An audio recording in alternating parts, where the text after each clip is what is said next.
ഈശോയുടെ സ്നേഹമുള്ള എൻ്റെ സഹോദരി സഹോദരന്മാരെ, വിശുദ്ധ സുവിശേഷം 1-ാം അധ്യായം 14 മുതൽ 25 വരെയുള്ള വാക്യങ്ങളാണ് നാം കേട്ടത്. നാം പലപ്പോഴും വായിക്കുകയും ധ്യാനിക്കുകയും ചെയ്തിട്ടുള്ള തിരുവചന ഭാഗമാണ്. ഈ തിരുവചന ഭാഗത്തിന്റെ ഉള്ളടക്കം എന്താണെന്ന് വെച്ചാൽ വളരെ വ്യക്തമാണ്. ഉണ്ണി ഈശോയെ ജനിപ്പിച്ചത് ജോസഫ് അല്ല, ദൈവം ആണ്. ഈ അഗ്രാഹ്യമായ സത്യത്തിലേക്ക് സാവധാനം ജോസഫിനെ ഉണർത്തുന്നതാണ് നാം കണ്ടത്. മാലാഖ തിരുവനന്തപുരത്തിന്റെ ഉള്ളടക്കം കുറച്ചുകൂടി പറഞ്ഞാൽ ജോസഫിന്റെ കാര്യമാണ് കൂടുതലാണ് പ്രധാനപ്പെട്ടത്. അപ്പോ മറിയ ഗർഭം ധരിച്ചിരിക്കുന്ന ഉണ്ണീശോയെ ജനിപ്പിച്ചത് ജോസഫ് അല്ല, നീ അല്ല, ദൈവമാണ്. ഈ വലിയ സത്യത്തിലേക്ക് ജോസഫിനെ സാവധാനം കൊണ്ടുവരുന്നതാണ് ഇന്നത്തെ തിരുവചന ഭാഗത്ത് നൂതൻ ചെയ്യുന്നത്. ഇത് നമുക്ക് ഇതിന്റെ പശ്ചാത്തലം ഒന്ന് ചിന്തിക്കാം. സഭാ ചരിത്രം, സഭയുടെ ആരാധനാക്രമവും പരിശോധിച്ചാൽ ജോസഫിനോട് ഒത്തിരി അനീതി കാട്ടിയോ എന്ന് സംശയമുണ്ട്. ജോസഫ് അർഹിക്കുന്ന അംഗീകാരം സഭയുടെ ആരാധനാക്രമത്തിലോ ചരിത്രത്തിലോ കിട്ടിയിട്ടുണ്ടോ എന്ന് സംശയമാണ്.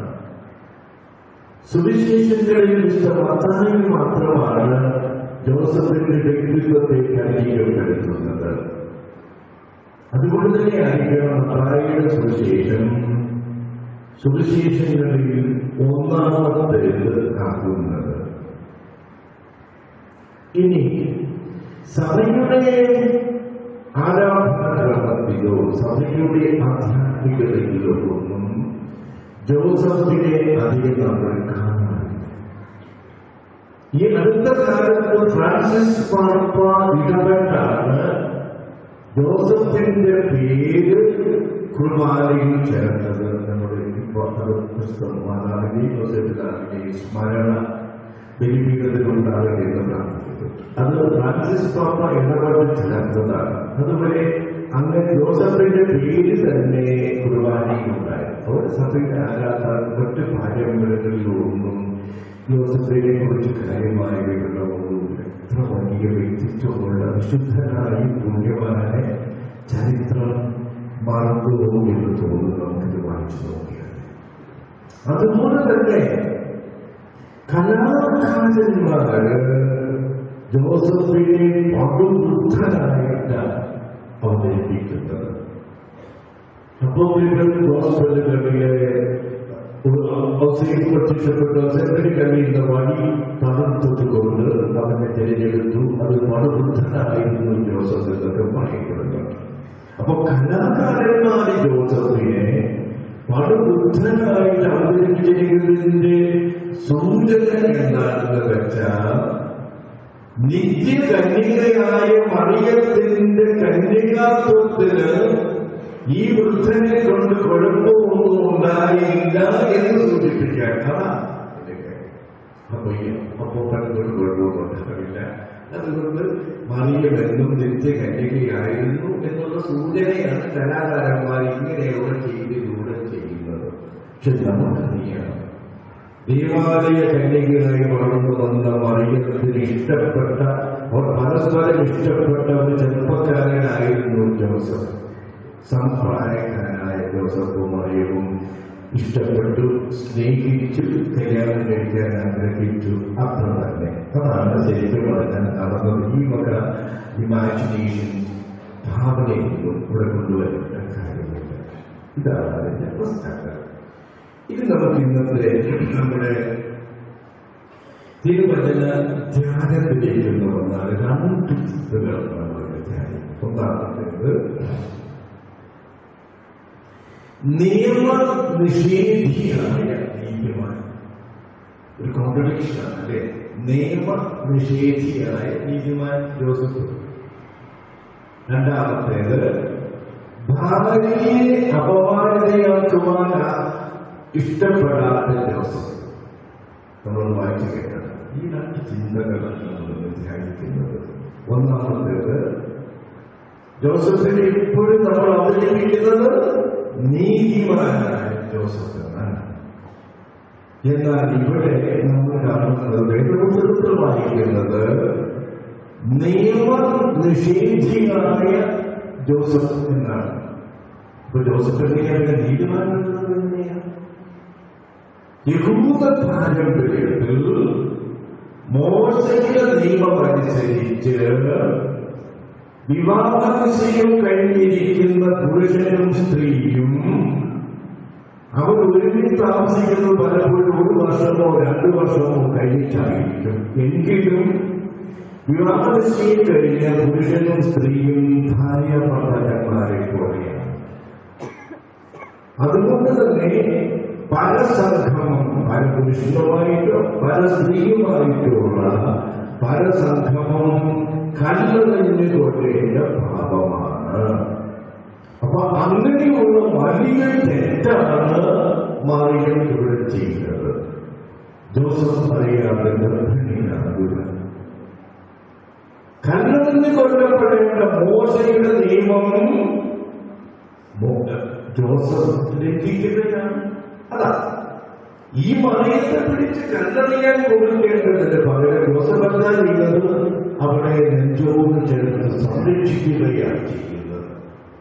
ഇതാണ് ജോസഫ് നിയമനിഷേധിയായ നീതിമാനാകുന്നത്. എന്തുകൊണ്ടാണ് നിയമനിഷേധിയെ നമ്മൾ നീതിമാനെന്ന് വിളിക്കുന്നത്? നമ്മൾ കാണുന്നുണ്ട് താബോർ അനുഭവത്തില്, ഈശോയുടെ താബോർ അനുഭവത്തിൽ നമുക്കറിയാം. പിന്നെ മോശയും ഏലിയായി കണ്ടാവും കാണപ്പെടുന്നുണ്ട്. താബോർ മലയിൽ ഈശോയിൽ രൂപാന്തരീകരണ വേളയിൽ അതിനർത്ഥം എന്താണെന്നറിയാമോ? മോശ എന്ന നിയമദാതാവും ഏലിയ എന്ന പ്രവാചകനും ഇനിമേലുണ്ടായിരിക്കുകയില്ല. ഇനി ആരാ? ഈശോ മാത്രം. ഈശോ ഇവിടെ പ്രതിനിധീകരിക്കുന്നത് സ്നേഹം. അപ്പോ പഴയ നിയമ പ്രവാചകത്വവും പഴയ നിയമവും എവിടെ ലയിച്ചു ചേരുന്നു? ഈശോയിൽ ലയിച്ചു ചേരുന്നു. ഈശോ എന്താണ്? സ്നേഹം. ഇതാണ്. അപ്പോ നിയമവും പ്രവാചകന്മാരും ഈശോയിൽ ലയിച്ച് സ്നേഹത്തിൽ ലയിച്ചു ചേരുന്നു. പഴയ നിയമവും പുതിയ നിയമവും തമ്മിലുള്ള സംഘർഷത്തില് പുതിയ നിയമം വിജയിക്കുന്നു. അതാണ് ഇവിടെ കാണുന്നത്. ഇവിടെ ഇനിമേൽ ഈശോ വന്നു കഴിഞ്ഞാൽ പിന്നെ നിയമവും പ്രവാചകനും ഈശോ തന്നെയാണ് സ്നേഹം. അതുകൊണ്ട് ഇവിടെ മോശയുടെ നിയമത്തിന്റെ മേൽ ഈശോയുടെ സ്നേഹം വിജയിക്കുന്നു. അതാണ് ജോസഫ് മുൻകൂട്ടി ചെയ്തത്. ജോസഫിന്റെ സ്നേഹം നിയമത്തെ അത് ലംഘിക്കുന്നു.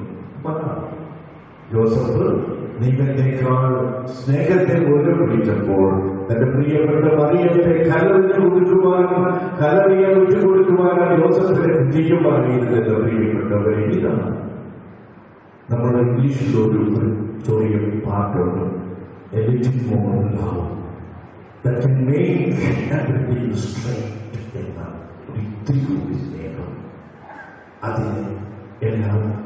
എല്ലാത്തിനെയും ശരിപ്പെടുത്തുവാൻ കഴിയുമെന്ന്. ഒത്തിരി കടതയിൽ ഒഴിവാക്കാം. ഒത്തിരി സ്നേഹം ഉണ്ടെങ്കിൽ കുടുംബത്തിൽ കേസുകൾ ഒഴിവാക്കാം, കോടതികളെ ഒഴിവാക്കാം, ഒരുപാട് ദുരന്തങ്ങൾ ഒഴിവാക്കാം. എന്തിന്? നമ്മുടെ വ്യക്തിബന്ധങ്ങളിൽ, ഭാര്യ ഭർത്തൃബന്ധത്തിൽ, കുട്ടിപ്പുറത്തില്, വ്യാഴത്തിനും ജനങ്ങളുമായുള്ള ബന്ധത്തിലൊക്കെ ഒരിത്തിരി കൂടി സ്നേഹം ഉണ്ടായിരുന്നത്.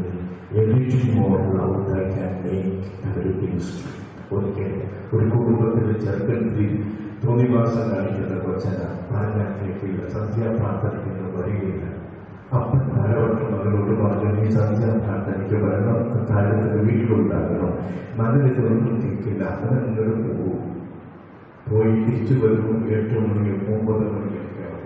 പലവട്ടം അപ്പൻ പറഞ്ഞിട്ട് മകൻ കേൾക്കാതെ വന്നപ്പോ അമ്മയോട് അപ്പൻ കർശനമായ നിർദ്ദേശം കൊടുത്തു, ഇനി ഈ ചെറുക്കൻ വന്നാൽ അത്താഴം കുടിക്കരുത്, കഥ കളിച്ചു കുട്ടിയിട്ടേക്കണം, എൻ്റെ വീട്ടിലും കയറ്റില്ല എന്ന് പറഞ്ഞിട്ട് അങ്ങനെ ഒരു ദിവസം ഈ പറഞ്ഞ പോലെ ചെറുക്കൻ പുറത്ത് പോയി. അവൻ തിരിച്ചു വന്നില്ല. അത്താഴം കഴിഞ്ഞ് അപ്പൻ പോയി കഥകിനെ കുറ്റിയോടിട്ട് ലൈറ്റ് വളച്ചിരിക്കാണ്ട് പേര് കിടന്നു. അതിലേക്ക് കുറേ 1-2 മണിക്കൂർ കഴിഞ്ഞപ്പോൾ അപ്പൻ എന്തോ അനക്കം കേട്ട് ഇങ്ങനെ ഉണർന്ന് നോക്കിയപ്പോൾ അടുക്കളയിൽ എന്തോ ഒരു അനക്കം കേൾക്കുന്നു. അപ്പൊ അടുക്കളയിൽ പോയി നോക്കിയപ്പോൾ ഉണ്ടല്ലോ, ഇരുട്ടത്തിരുന്ന് അമ്മയും മോനും കൂടി ഇരുന്ന് കഞ്ഞി കുടിക്കുക. മോനമ്മ കഞ്ഞി കൊടുക്കുക, ചോറ് വിളമ്പി കൊടുക്കുക. ഒത്തിരി നേരം മാറി നിന്ന് അപ്പനെന്ന് കണ്ടു.